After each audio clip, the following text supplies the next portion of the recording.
It is 6:30, so I think we should go ahead and get started.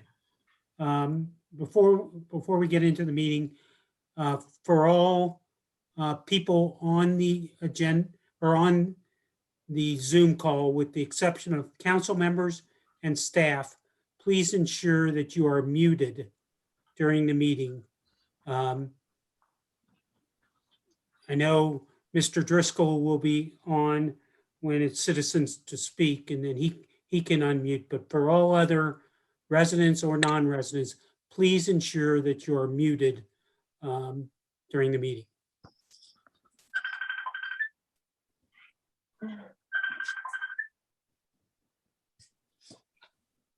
And I note that there's quite a few that I can look at that are not muted at this point, so please mute. I welcome everyone to the council meeting of May 10, 2021. First item on the agenda is the roll call. Please call the roll. Richard Bardak. Here. Peg Conway. Here. Ben Hunt. Here. Alita Kamine. Here. Tom Muthing. Here. Ray Warren. Here. Natalie Wolf. Here. Scott Larmer. Present. Chief Wallace. Here. And Andy is not here yet, and Rick will be absent this evening. Okay, if everyone could please join me in the Pledge of Allegiance. I pledge allegiance to the flag of the United States of America and to the republic for which it stands, one nation, under God, indivisible, with liberty and justice for all. Thank you. Next item on the agenda is our minutes from our last regularly scheduled meeting of April 12th. Those minutes were circulated in advance in the package. Are there any further comments with respect to those minutes? Seeing none, we can consider the minutes approved. Next item on the agenda is our finance report from March 2021. Thank you, Mayor. So I'm reporting on the finances for the month of March 2021. And on the general fund revenue for the earnings tax, the village booked about $218,000 in earnings tax. This was up about 7% compared to March of 2020's earnings tax collections. Our estimate for the year is $3 million. Thus far, we have collected $649,000 for earnings tax. So we've collected about 30% of the estimate thus far. The village did receive property tax advance in the amount of $535,000 in the month of March. We also booked local government fund in the amount of $5,200. So for total revenue for this past month, $816,000. So we've collected about 29% of our overall general fund revenue that we've estimated. So we've collected $1.5 million. That's out of the $5.1 million that we have estimated. On the expense side, the expenses for the month of March totaled $565,000. We have spent year to date $1.6 million, and that represents about 27% of the budget that has been spent so far. So we have a $5.7 million general fund balance. At the end of March, we ended the month with a $5.1 million general fund unencumbered balance. And that concludes my report. Are there any questions for the manager?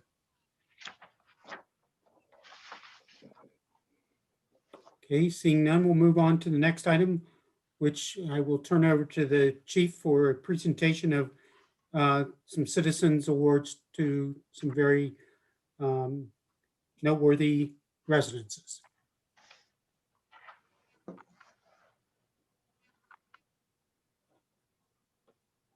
Chief, you're muted. Yeah, I'm trying to unmute. It wasn't accepting it.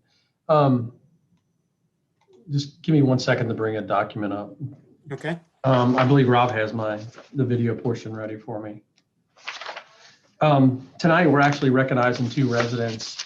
And I wasn't able to be at the presentation, but this was when I seen this, when it was brought to my attention, I thought it was pretty much a no-brainer. We each year, the police department, we we strive to find people doing good within the community. And a lot of times we have a lot of people step forward and do things to sponsor things and do stuff for us. But we have two residents, Grace Cotton from Patrick Court and Ruby Gillis from Longmeadow. They actually started spreading the cheer throughout the community by painting the rocks and placing them throughout the community. And I just thought we were in such a time of need for something positive to happen, and to see these girls just kind of going over and above. We actually invited them in and did a little presentation, and we're going to show that to you.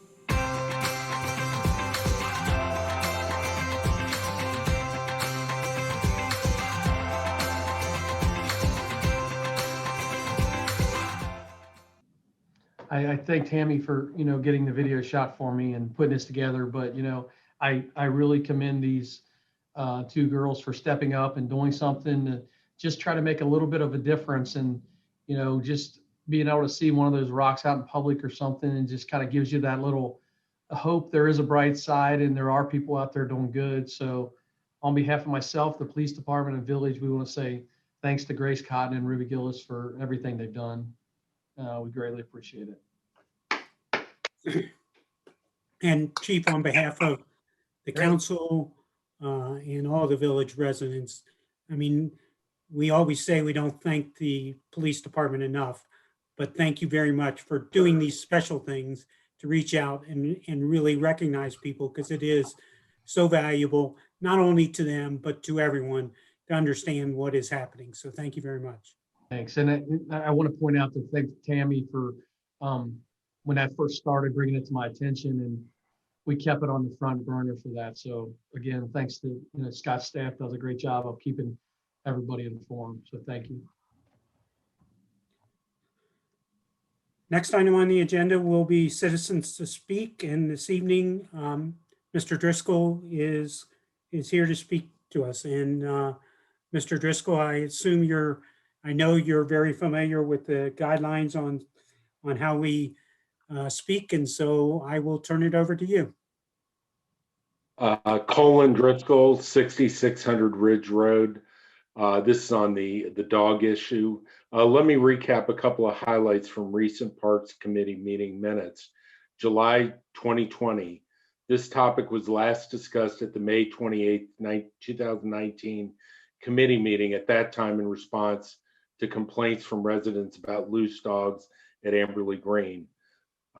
Chief Wallace reported that there had been no citable incidents, though injuries have occurred. The time period between the two meetings was roughly 12 months.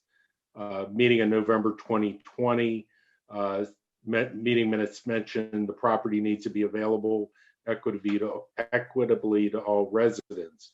Recent May meeting minutes are not yet available, so my thoughts are a bit off the cuff. Committee member Warren expressed his concerns about the burning tree corridor, highlighting village residents' quiet enjoyment of their property, among other things. Chairperson Conway expressed additional thoughts surrounding the garden area, among other concerns. Consensus seemed to be any solution had to be simple, consistent, and easy to message. The committee moved with a recommendation to council to impose leash restrictions to all hours with the exception of dawn to 9 a.m.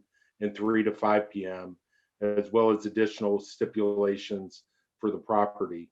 One possible solution, not discussed in the meetings I was at least on, but one which has received support from each avid resident dog owner I've encountered, is the following. Outer loop along Ridge, Galbraith, and Burning Tree in the garden area, off limits to dogs, walkers, and joggers only. Inner loop, dogs can be off leash, but under the control and supervision of their owner. So that's my thought. The solution seems simple, enforceable, and easy to message. This solution would allow those who don't want to encounter a dog 24/7 access, keeps a garden area free of dogs, and also allows Burning Tree residents the quiet enjoyment of their property. Responsible dog owners maintain an off-leash, under control, inner path option as well. I think this solution should be acceptable to everyone. I personally have an excess of 10,000 dog hours at Amberley Green and have never been cited, warned, or been the subject of a police call regarding my dogs at Amberley Green. I feel the majority of resident dog walkers are just like me. In closing, walkers and joggers have exclusive access to village-owned facilities adjacent to Village Hall, while resident dog owners, a large, active, vibrant group in our community, have no access to village-owned property outside of Amberley Green, where we can throw a ball with our dog. Thank you. Okay, thank you, Mr. Driscoll. And I know this item's going to be on the agenda right down. So are there, I think, probably any questions or any comments from council members? We'll hold off till then. Does anybody have anything specific at this point? Councilman Warren?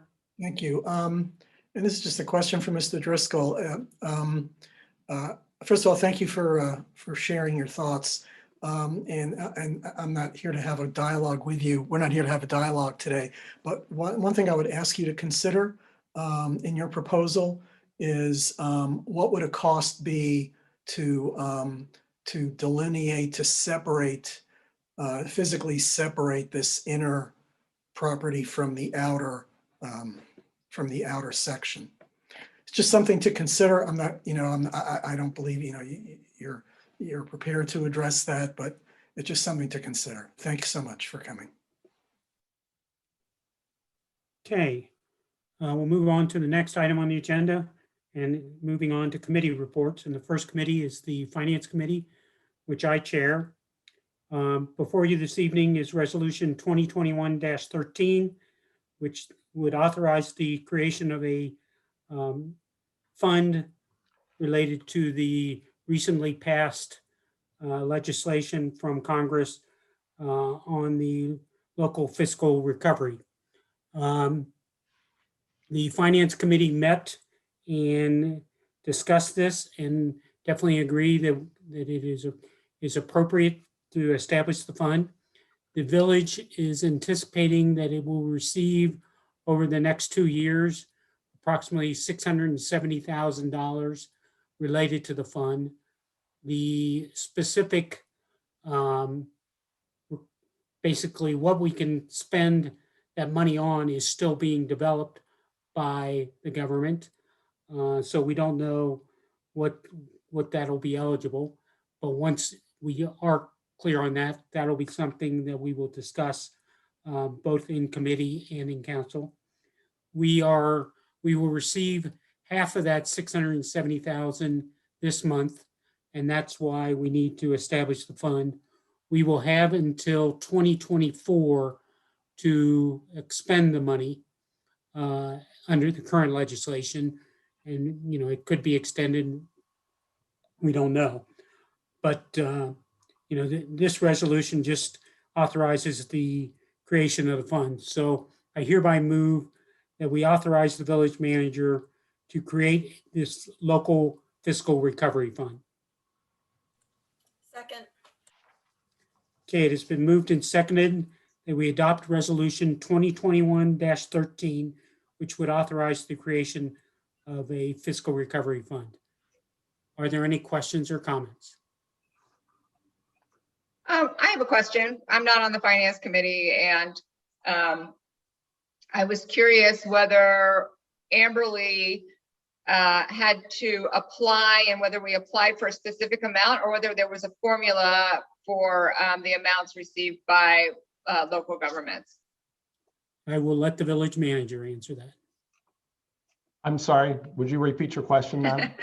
I was curious whether there was some sort of formula that would determine the amount of the recovery funds that local government would qualify for, or whether we had to apply for a certain amount that we determined on our own.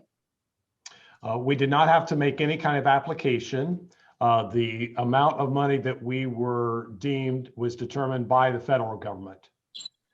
Thanks.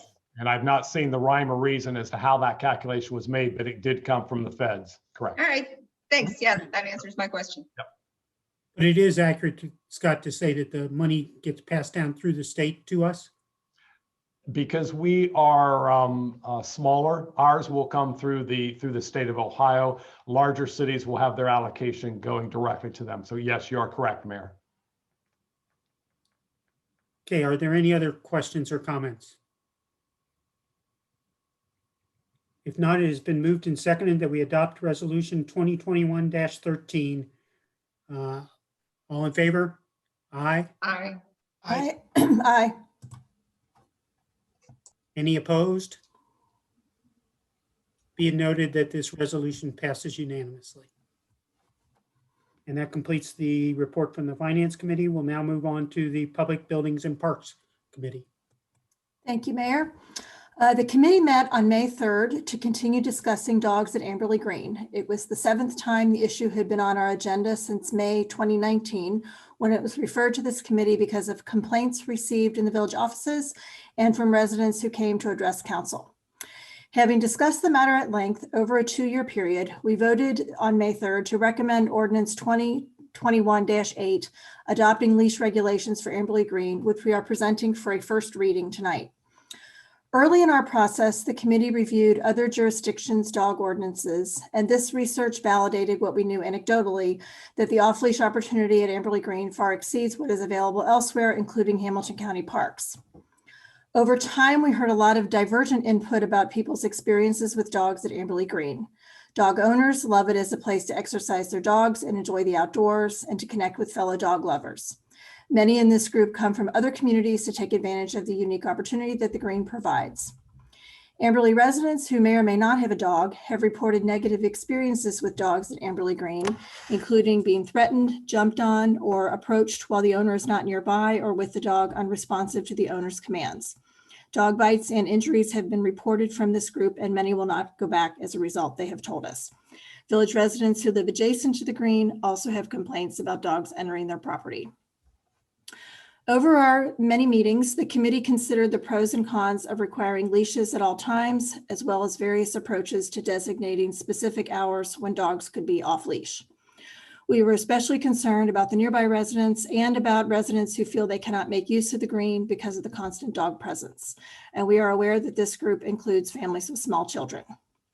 We wanted everyone to feel welcome and have access there.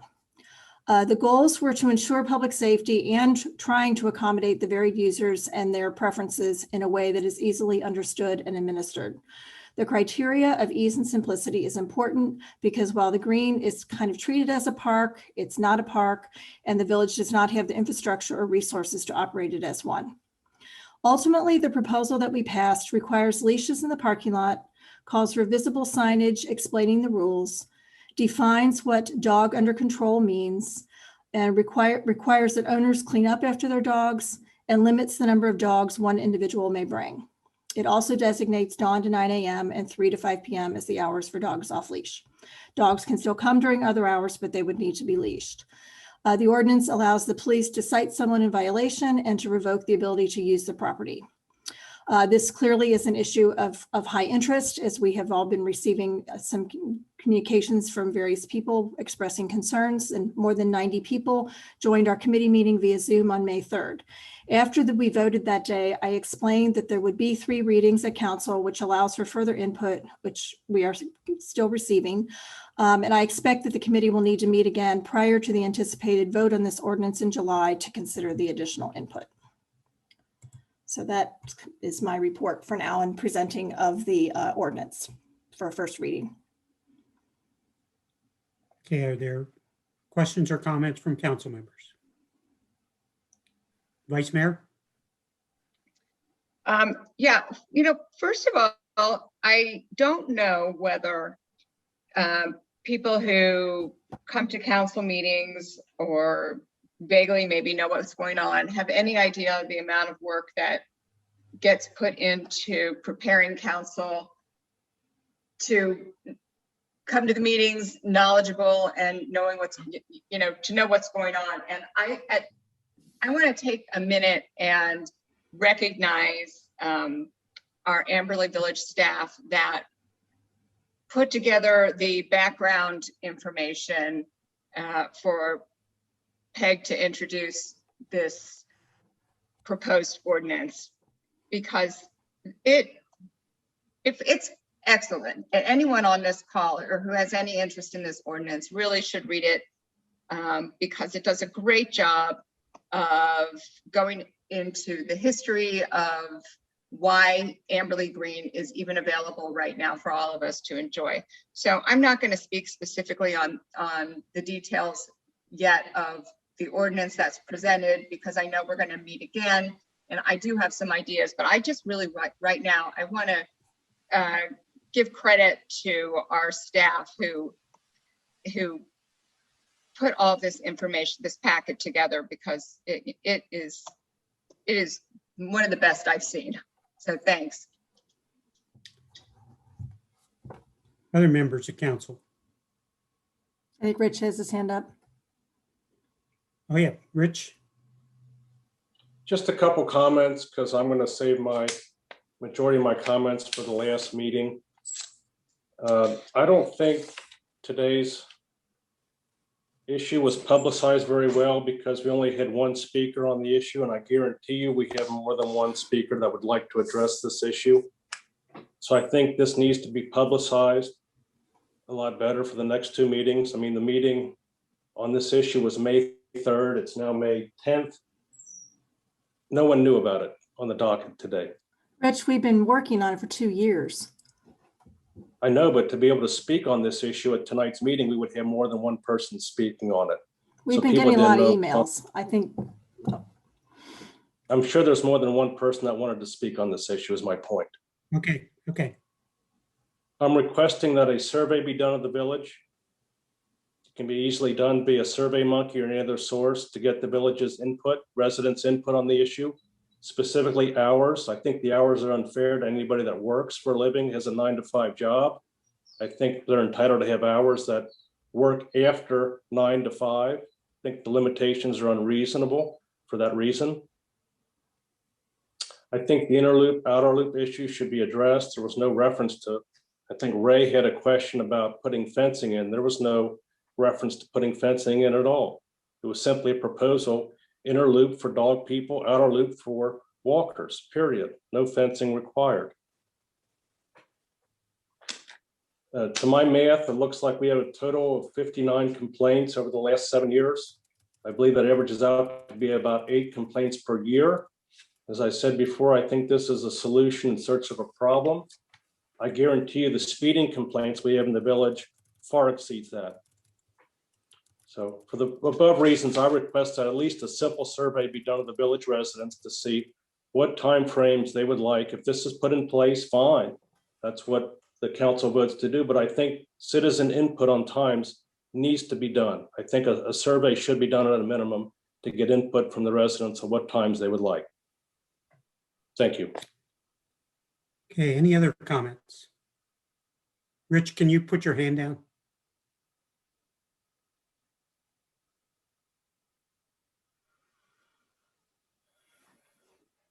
Okay, as Councilwoman Conway mentioned, we're still getting a lot of feedback, and that's great. I think we're getting a lot of comments and so forth. And, this is going to continue to be worked. It's probably best worked at the committee level.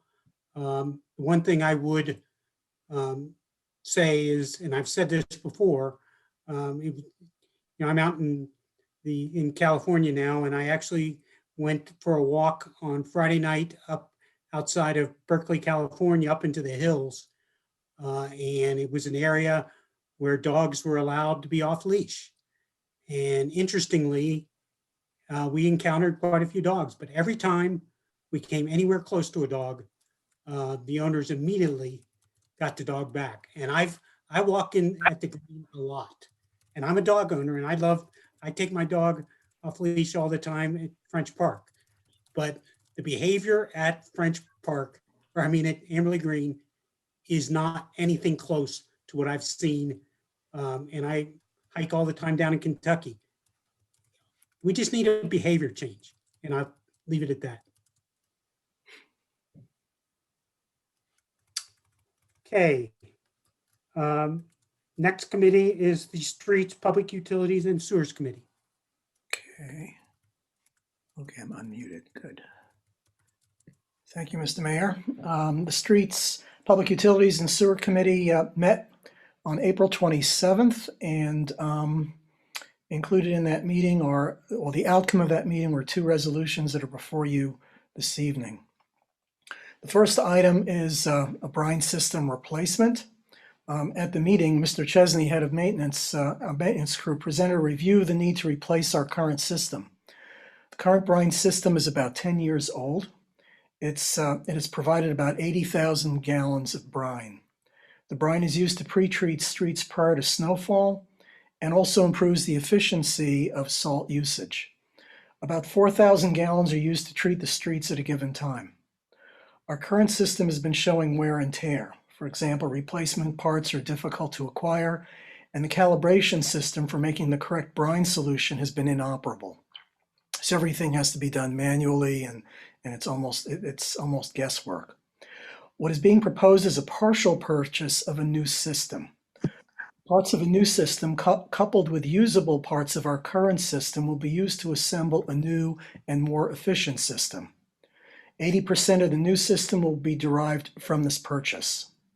While we own the system, we do allow other communities access, for example, Sims Township. In return, these communities provide in-kind services to our village. The cost of the Cargill AccuBrine brine maker, which is new parts and assembly, is going to be about $53,000. This includes a trade-in for some of our current brine making parts. The quote we obtained was from Sourcewell, which is an open source private entity. In this particular case, it was found to be better than the state bid process. Usually they're pretty comparable. And so the committee made a motion to recommend to council, which is resolution 2021-14. Bring that up. That would authorize the village manager to enter into a contract for the purchase of a brine system.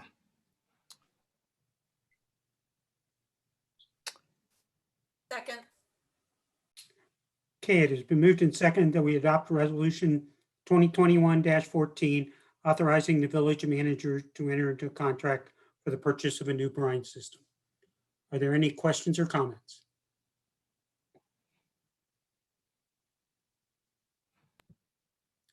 Okay, it has been moved and seconded that we adopt resolution 2021-14. All in favor? Aye. Aye. Any opposed? Being noted that the resolution passes unanimously. So the second item I'm going to talk about is not related to the next resolution, but it's kind of related to the brine in a tangential way, or rock salt usage, I should say. So as you know, with the construction of the new salt barn a few years ago, that increased our capacity to store salt up to about 1,200 tons. Now, coupled with light snow seasons for the last, 3-4 years, the village has not needed to purchase a lot of salt, and this has certainly saved the village a ton of money, excuse the pun. This past winter season saw the need for considerably more salt, and we have now almost depleted our salt. We used over 1,100 tons this past winter. And to give an idea, of the 1,100 tons, about 1 to 2% is used in brine making. We anticipate the need to purchase a full complement of salt for our salt barn this coming season. Now, as in past years, we'll be part of the Hamilton County bid process to get a best price. And the bids are going to be received. We should be receiving the bids at the end of April. So we're not voting on any resolution pertaining to the purchase of salt, but I just wanted to give you an update on that. The next item, which is related to the next resolution, relates to easements for the north site and Brook Drive. Let me just move down here. Just bear with me. Okay, as part of the construction of the Lewis Animal Hospital at the north side, easements from village property need to be granted to bring new utilities to this new business. Easements are being granted to Duke for electric and gas lines and Cincinnati Water for a water line. Separately, and reported earlier, I believe, at council, I believe from the village manager, Duke is planning to replace above-ground electric utilities with underground lines in the Brook Meadow Ridge areas. This should improve the quality of life for our residents by limiting storm-related blackouts. As you know, anytime there's a storm, virtually the residents on Brook Meadow Ridge area lose their electricity from anywhere from minutes to hours. So it's quite inconvenient, to say the least. So this particular easement relates to a small parcel that the village owns along Brook that is in line of this work. So the committee passed a motion to recommend to council to approve resolution 2021-15, authorizing the village manager to sign utility easements for Lewis Animal Hospital, Duke Energy Electric Service Line Burial Project. Second. Okay, it has been moved and seconded that we adopt resolution 2021-15, which would authorize the village manager to sign utility easements. Are there any questions or comments?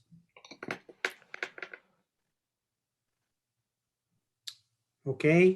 It's Wait, been- I do. I'm raising my hand. Sorry, Um, Vice well, Mayor. So do I understand that this is perhaps going to solve the problems that we hear about on Brook, et cetera? With Well, the power outages? I believe that's the game plan because if the lines are buried underground, there should be little to no disruption for power. That is great news. I know there are going to be a lot of people who will be happy if that happens, if that really works. If I'm not mistaken, if Scott could correct me, I believe we've already made notice of this in a past newsletter, at least one newsletter to the residents, and I would assume that this information will again be posted.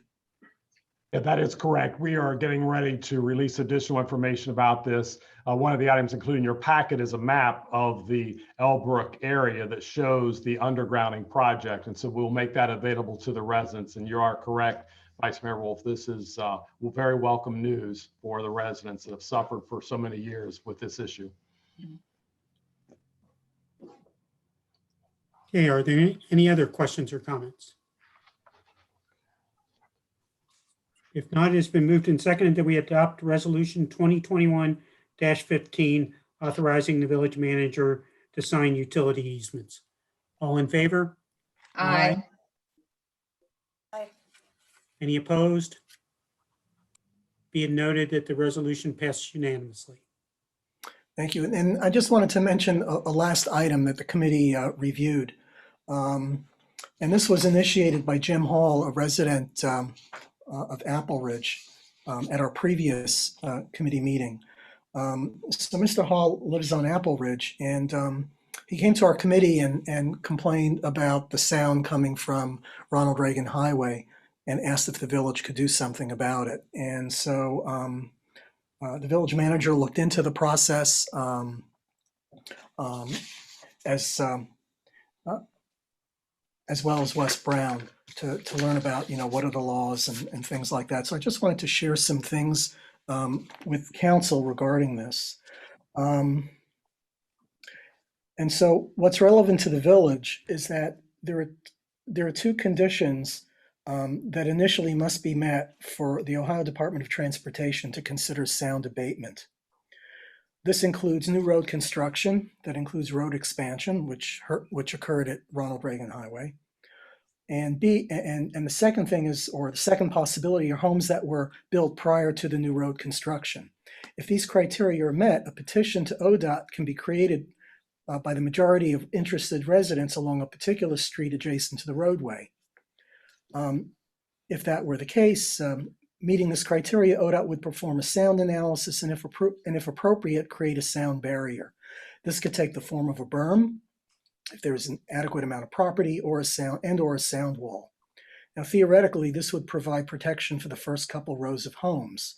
Depending on where the sound walls are built, this could interfere with sight lines of homeowners and possibly create a sound reflection or rebound effect on homes opposite the sound wall.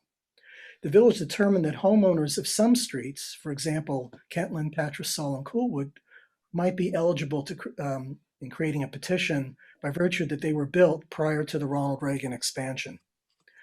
Residents of Apple Ridge, however, from where we received the initial complaint from Mr. Hall, could not be eligible since these homes were constructed after the highway expansion. So as I said, we're not taking any action on this. It's really just to provide information because we have, periodically we've heard, some complaints about the sound coming from Ronald Reagan Highway. So that concludes the Streets Committee report. All right, thank you. We'll now move on to the Police and Fire Committee. Since our last meeting, the Police and Fire Committee met twice on April 14th and 27th, and we have a number of items this evening. The first is Resolution 2021-16, proclaiming the week of May 9 to 15th as National Law Enforcement Memorial Week and May 15th as Peace Officers Memorial Day. You will recall this is an annual designation that we make each May. This is the second year there has not been the usual events downtown, paying tribute to officers who have died in the line of duty. So we want to be just extra aware of it, just personally, therefore. You may know that Chief Wallace is very active in an organization called The Shield that provides support to families of fallen officers. And that is something that the whole department is kind of connected to. Ways that we can show our support. This is the time of year to put a blue light bulb in your porch light, or wrap some blue Christmas lights around your lamppost, or wear blue on May 15th. So I'm moving that we adopt Resolution 2021-16, proclaiming National Law Enforcement Memorial Week and Peace Officers Memorial Day. Second. It has been moved and seconded that we adopt Resolution 2021-16, proclaiming the week of May 9 to 15 as National Law Enforcement Memorial Week. Are there any questions or comments? Okay, it has been moved and seconded that we adopt Resolution 2021-16. All in favor? Aye. Opposed? Be it noted that the resolution passes unanimously. Okay, thank you. The next item, next two items actually are purchases. The first one, Resolution 2021-17, concerns the Sundance software, which would be a new records management system. The system that the village has been using for a number of years, they've been notified that the company is no longer going to be in business after this year. And so this required a sudden shift and new purchase. After extensive research, staff has determined that the Sundance RMS system offers the police department the best solution to our needs, as it includes several functions that will streamline our operations and make the department more efficient. So the cost for this, which was not budgeted for this year, they had a grant was pursued but not received. So the cost is $15,939. So I move that we adopt Resolution 2021-17, authorizing the village manager to enter into a contract for the purchase of Sundance software. Second. Okay, it has been moved and seconded that we adopt Resolution 2021-17, authorizing the village manager to enter into a contract for the purchase of this software. Are there any questions or comments?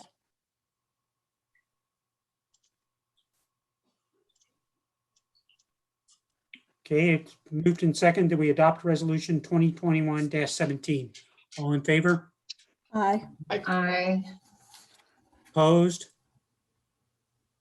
Be it noted that that resolution passed unanimously.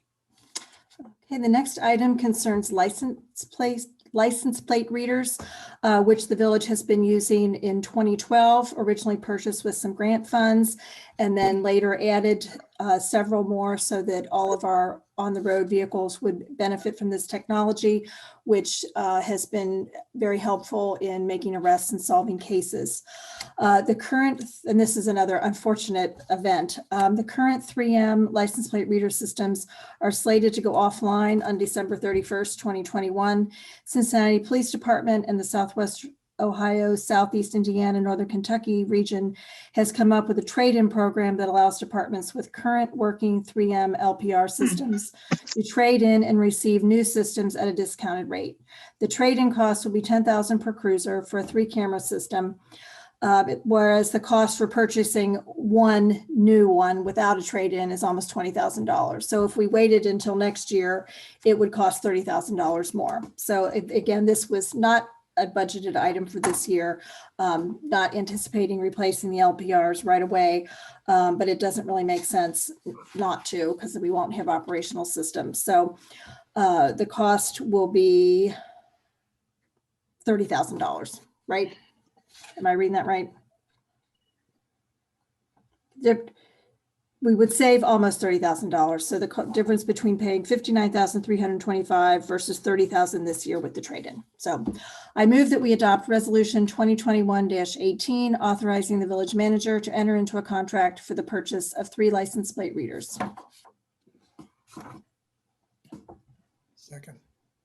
Okay, it has been moved and second that we adopt resolution 2021-18, authorizing the village manager to enter into a contract to purchase the license plate readers. Are there any questions or comments? have a question. Sure. I have a lot of questions tonight. Sorry about that.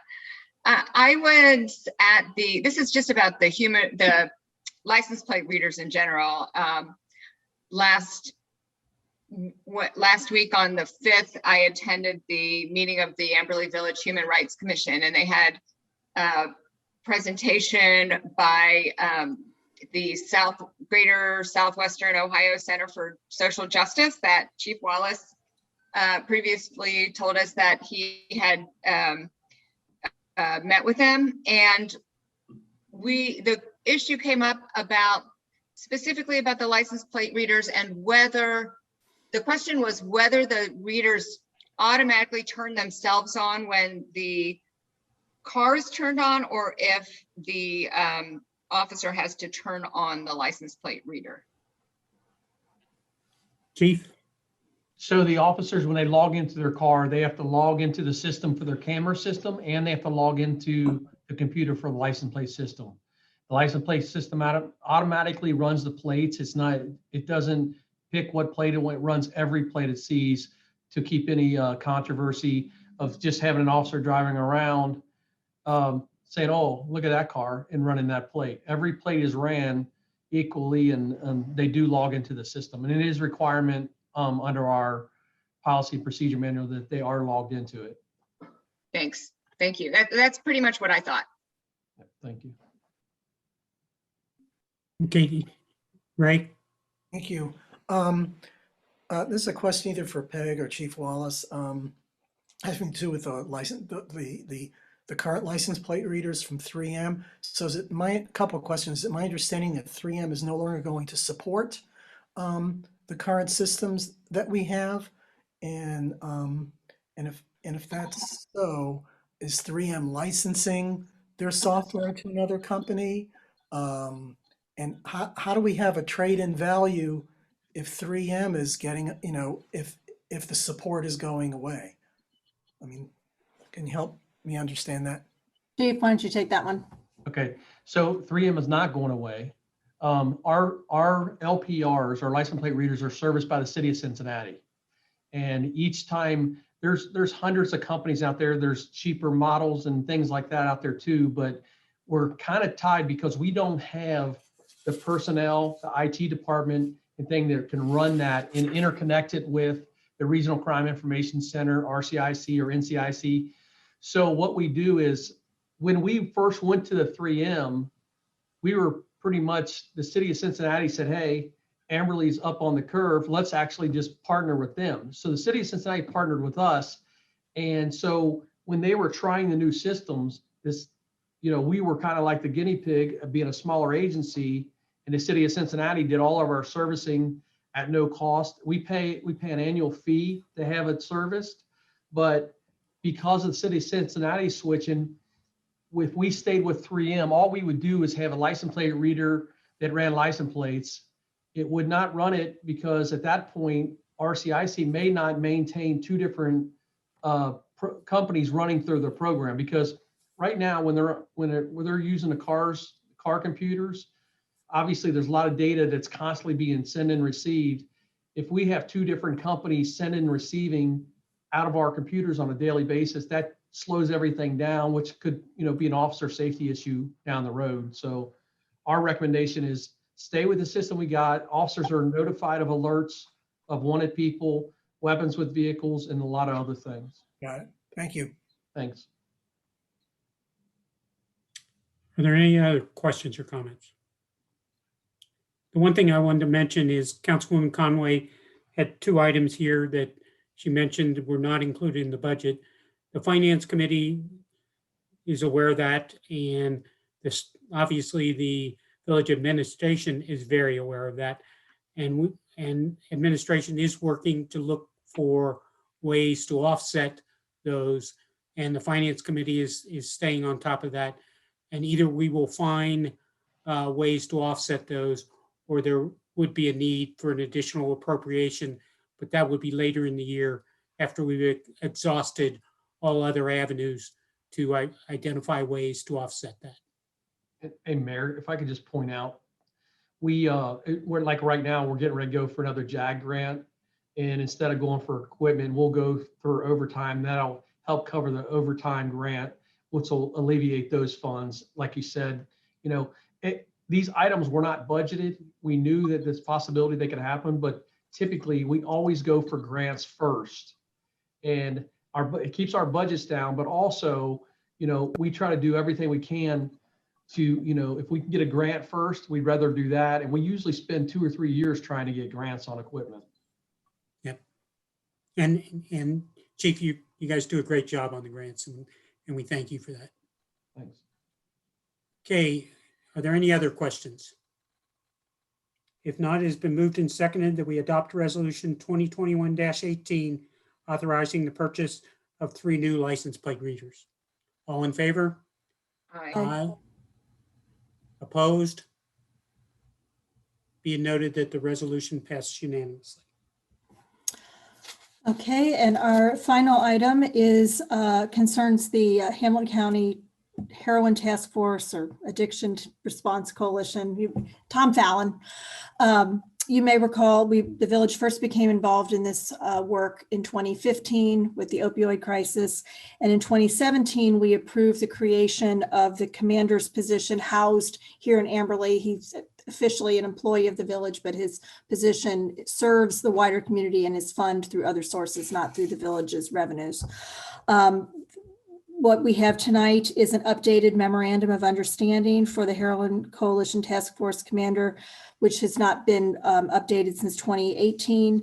It needs to be updated to reflect his current responsibilities and how things are organized. His title is now captain. His salary has gone up. And the name of the umbrella organization is different. So we reviewed this in committee, and therefore I'm moving that we adopt resolution 2021-19, authorizing the Amberley Village Police Department to participate in the Hamilton County Addiction Response Coalition. Second. Okay, it has been moved and seconded that we adopt resolution 2021-19, authorizing the village manager, or authorizing the Amberley Village Police Department to participate in the Amberley Village or the Hamilton County Addiction Response Coalition. Are there any questions or comments?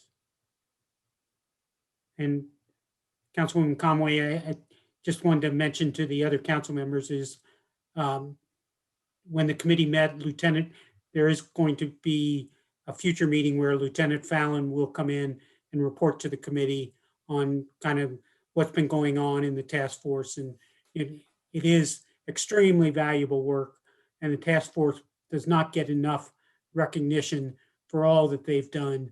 You know, I think it used to be on the top burner of everything in the county. Obviously, COVID replaced it, but it's still, you know, the task force is still doing excellent work. So it's been moved and seconded that we adopt resolution 2021-19. All in favor? Aye. Aye. Opposed? Be it noted that the resolution passed unanimously. I'll just mention one more thing from our meetings, and that is in the similar vein as Tom was just mentioning. Chief Owens from Reading came and gave a report on our EMS service. He came, I think, annually before, and he's going to try to send us reports more like quarterly. Just everything seems to be going really well, happy with response times and working together with the Amberley staff. And so that's really, it's been very, very encouraging to get his reports and to have this sense of partnership with them. So that concludes my report. All right, thank you. We'll now move on to the Law Committee. This is resolution 2021-20 referring amendment of section 154.66 of the Amberley Village Zoning Code to the Planning Commission. The purpose is to correct inconsistencies and to promote compliance with the village code. The village maintains a zoning and property maintenance code to promote the health, safety, and welfare of residents and the community, as well as to protect and preserve property values and the quality of life. To that end, the village makes every effort to be consistent and clear in its expectations of properties in the village.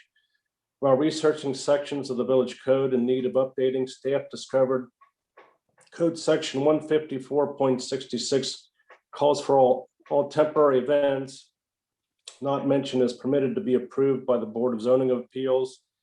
Examples of temporary events would be yard sales or food trucks if we had them at the Amberley Green on occasion in the future. While developing the Amberley Green District zoning text, council questioned the process for approving temporary events and suggested looking at this section of the code. To streamline approvals and to assure compliance with the code, staff believes temporary events for a period of 7 days or less should be approved by the village manager, while events with a duration longer than a 7-day period would still be required to get approval from the Board of Zoning Appeals. The intent of the code modification is to streamline the approval process for temporary events to get compliance from the village residents before the event is held. Village Code Section 154.72 requires changes to the village code or map.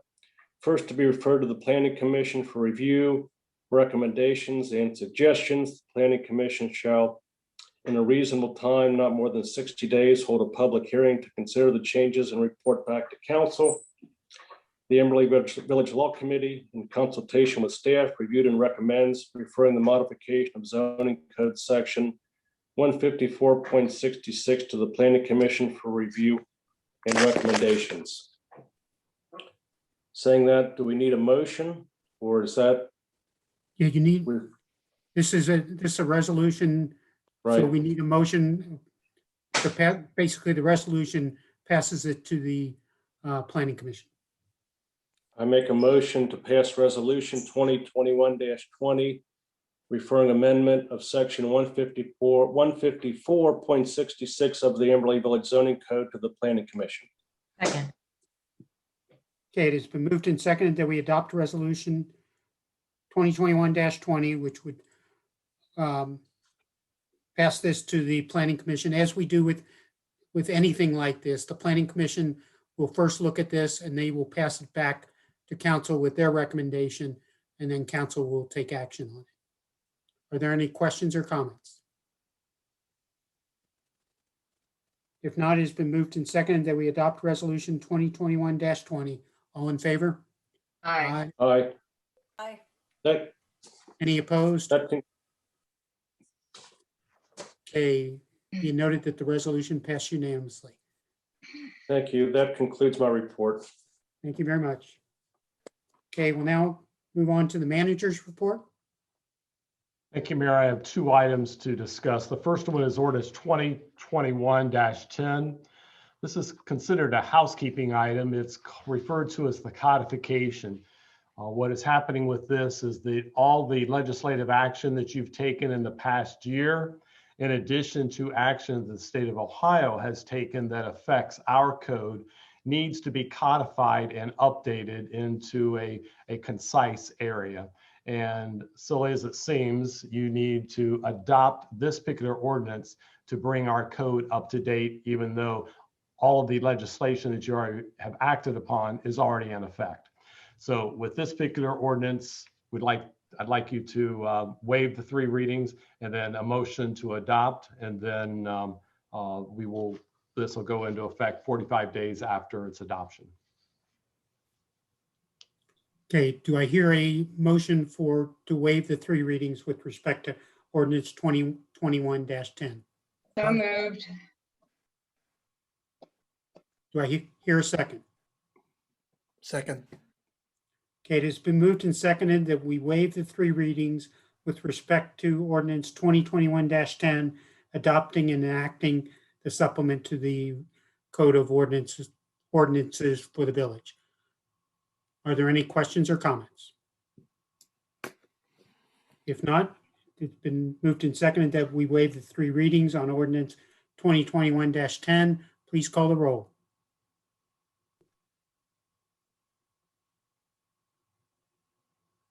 Tammy, could you call the roll?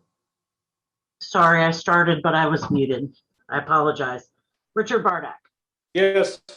Peg Conway, Yes. Ben Hunt, Yes. Leah Kamine, Yes. Tom Muthing, Yes. Ray Warren, Yes. Natalie Wolf. Yes. Okay, now do I hear a motion with respect to the adoption of ordinance 2021-10? So moved. Do I Second. hear? Okay, so it's been moved and seconded that we adopt ordinance 2021-10. Are there any questions or comments? If not, it's been moved and seconded that we adopt ordinance 2021-10. Please call the roll. Richard Bardak, Yes. Peg Conway, Yes. Ben Hunt, Yes. Leah Kamine, Yes. Tom Muthing, Yes. Ray Warren, Yes. Natalie Wolf. Yes.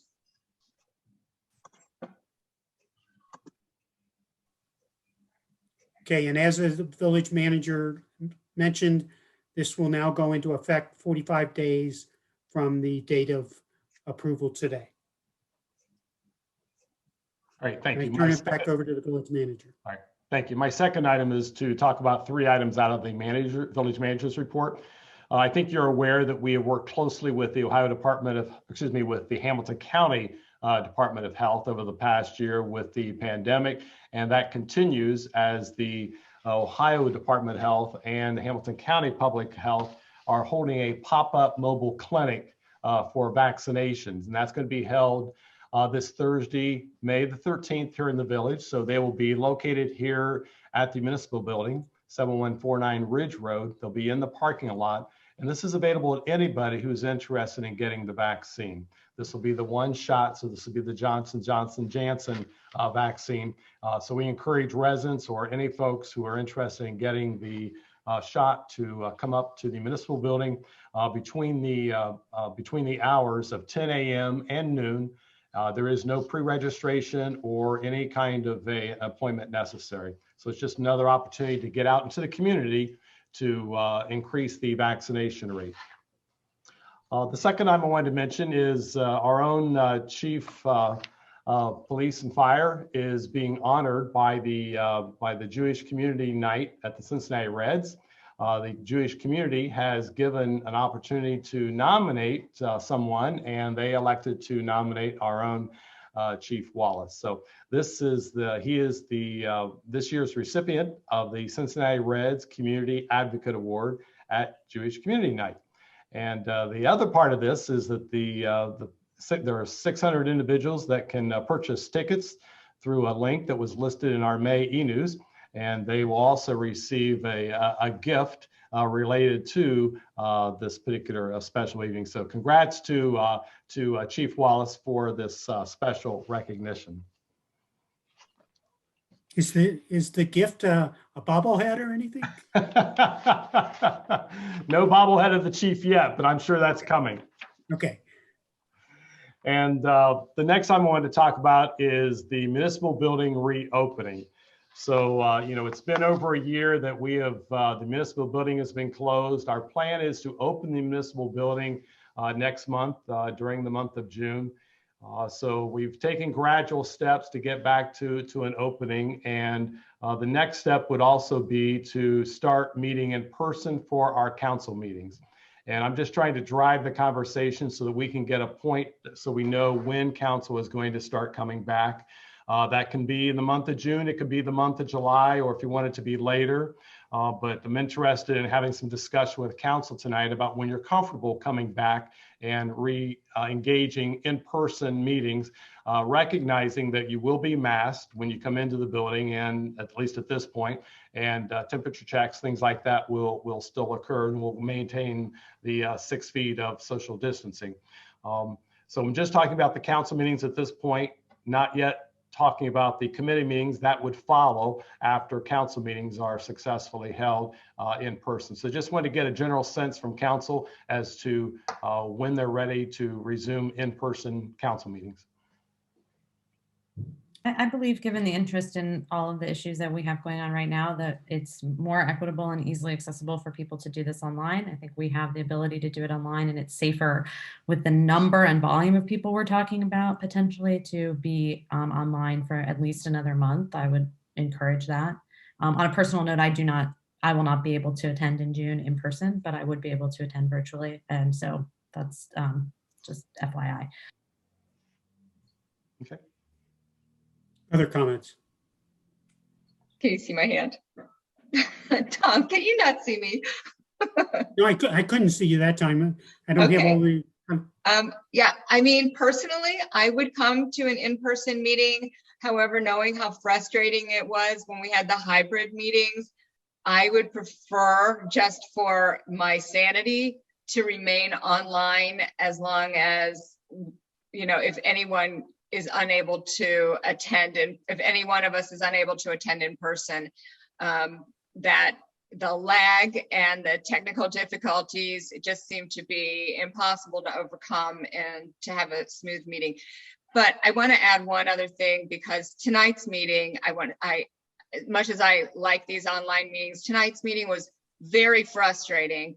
There were a lot of distractions, that we had a lot of business to take care of beyond the dogs off leash first reading of an ordinance. And I want to request that in the future, if we are having Zoom meetings where this is discussed, that residents, of course, can sign up to speak. Everyone will be able to speak at a public hearing. But in terms of the chat feature of Zoom, it really is operating like chatter in the room, like live chatter in the room. And when we are live, we don't allow live chatter and live discussions in the room. And it's not helping anything to have pop-ups of chat continually. If you have something private to say to someone, you can say it privately, but it is definitely distracting. And I feel like I may have missed something that was said in another ordinance or resolution, and we're voting on it. And I know, the dogs are important, but so is everything else that we're doing. And we have a responsibility to be able to give it our full attention. Other questions or other comments? I'm ready to come back to meetings. I despise Zoom. I've done them for all my work and I hate that I can't see people. I like to see when people are talking. I can understand a lot better. There's too much going on in Zoom for every reason. So I'm ready to go back tomorrow to live person meetings. My proposal would be. Can I comment? Sure. Go. You must be on a small device, Tom. do. I would like to, I echo Rich completely on this. I would like to go back to in-person meetings. I really think, I really miss it. And I think the interaction is of a different quality. Okay. What I was going to propose, Ray had a question. oh, I'm sorry, I had to walk out earlier. So I'm just assuming, are we making an assumption that everyone in council will be vaccinated? Will have been vaccinated? I'm not making that assumption. I don't know who all has been vaccinated, but we would be keeping the distance and we would be keeping the protocols in place for admission into the building. So we would not be checking vaccinations. Is it inappropriate to ask who of us have been? Because if we find out we all have been, it may make a difference for somebody. Natalie, from a strictly legal standpoint, it is not inappropriate or illegal to ask that question. I've had mine 2 shots. I'm good to go. Vaccinated. I've been vaccinated. I'm vaccinated. I think the point is that Vaccinated. if we have 300 dog lovers who are coming into the building on June 14th from all over, we will not know if they are vaccinated. Well, we're not going to have 300 people in the building. They're going to have to wait outside and come in a few at a time. I mean, it's not going to be a free for all. I think if, yeah, I mean, as the village manager said, we're going to continue the social distancing, and I have been vaccinated. I think that it sounds like everybody wants to go back. I just will not be able to attend, but I support you doing it in person if you really want to do that. I just will not be there. Well, my proposal was going to, because I think it's important that we establish a date and say, because things are going in the right direction. The state of Ohio has stated what they're going, they have some targets that they're trying to achieve, and at which point they're going to move away from restrictions. But I would propose that we say starting July 1, and so for the July meeting, that we go back to in person. And I would also say, starting July 1, our committees would also be in person. And that obviously is subject to change. If the progress that's being made would turn around and we're not seeing the same progress, we could change it. But I think it's very important that we establish a date rather than just continue to talk about it. Tom, Yeah. the governor has set a target for relaxing restrictions, and we're not there yet. Well, I know, but July 1's 6 weeks from now, Ray. Understood. I mean, we could change these rules, at our next council meeting. All I'm saying is that if we meet the target, if the county meets the state target, then we can relax these rules. But the county has not met that target. And so I would just suggest for council meetings, if all council members, everyone's on the dais, has been vaccinated, that's one piece. On the other hand, when we're bringing outsiders into the council chambers, that's a separate piece. And what I heard from council is that we can ask those coming in if they've been vaccinated. There's But nothing. you can't bar them from coming in. Well, what we can do is that those who are not vaccinated, we could set up whatever appropriate distancing there is in the room. Ray, Distancing will be maintained. the village manager Regardless. explained that all social distancing, the 6 feet distancing, going to be maintained, even when we go back in person. Masks are going to be required, even when we go back in person. I see. And Mayor, with respect to that, I think, committees are a little bit different. And I think there's a solution with respect to the spacing. Presumably we will not be going back to that tiny conference room where it's very difficult to distance. So we'll have, if we do go back in committees and we're still subject to these committee meetings, will have to take place in chambers or perhaps in the community room or something. Cause I think that's, it's a little different, but I think that's a critical piece. I mean, my feeling about committee meetings different than council. Council meetings are always broadcast. They have always been broadcast. They're very public. Our committee meetings they've been much more accessible to people, I think, during this era. And so it's been really nice for people to be able to log in during during work days. A lot of times it's very more challenging for residents to attend. I think it's actually much more open meeting when we are able to do it this way for the committee meetings. But from a safety standpoint, I am comfortable with your proposal.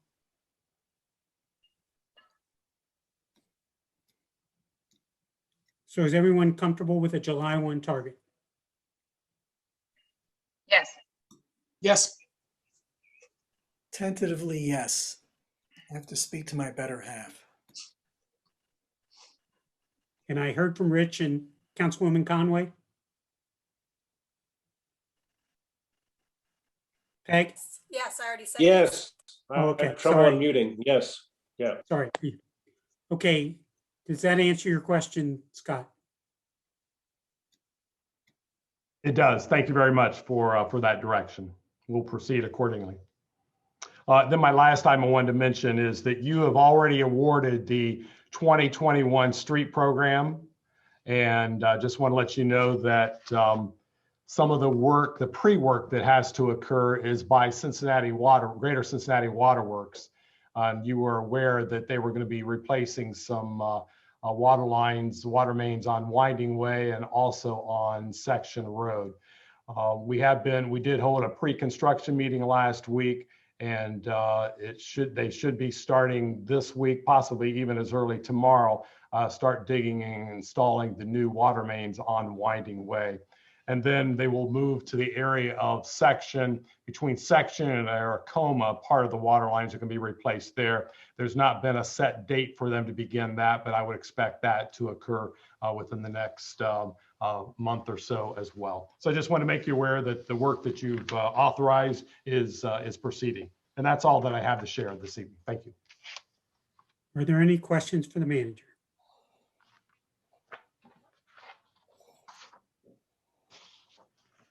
I'm pausing longer in case I'm missing anybody. Okay. Now, Chief, do you have a report? Yeah, I just got a couple of things I wanted to mention with the Police Memorial Week. Again, this year, Sergeant Koenig, Officer Ault, and Rabbi Mindy actually represented the department again, and proud that they always step up and do their share to go down there and be part of it. The other thing is I've been out for a couple of weeks, but since coming back, I was going through some reports and stuff. I kind of want to say you can tell we're in the beginning of spring and things are going and people are out. Since April 1st, we've had 19 drug arrests and 3 gun confiscations already, a stolen vehicle, and that's been recovered. And then just in the past 10 days, we've had 6 drug arrests and 2 of the guns were recovered within the past 10 days. So we've been very active on the police department side. There's some other drug cases going on that is going to result in search warrants and other things. And just kind of want to let everybody know to, keep your eyes and ears open. More people start coming to the community, to the parks, breaking into vehicles. That's going to start occurring again. So we want people to be cognizant of leaving their purses and things out in the open in their cars. Take them with you or don't bring them at all. If you see something, say something. Don't be alarmed to call us and report it. We'd rather send somebody out to the area. We'll try to keep heavier patrols in those areas, the parks and things. But like if they've done it in the lot right next to the police station, they're not too shy to go about anywhere to break in. That's really it. I just want to, again, like I typically do, I'd like to acknowledge the supervisors that are on. Guys are the supervision we got within the department. I'm really proud of the guys that work under me and they have taken to really getting involved in the council and learning and just understanding how things operate and get done. So Lieutenant Bloom again, and Sergeant Koenig, Sergeant Gehring, Sergeant Baker's on the road tonight, so he couldn't be on there. And Sergeant Shaw, he was unable to be on tonight, but I just want to say thanks to those guys for being here and participating. Are there any questions for the chief?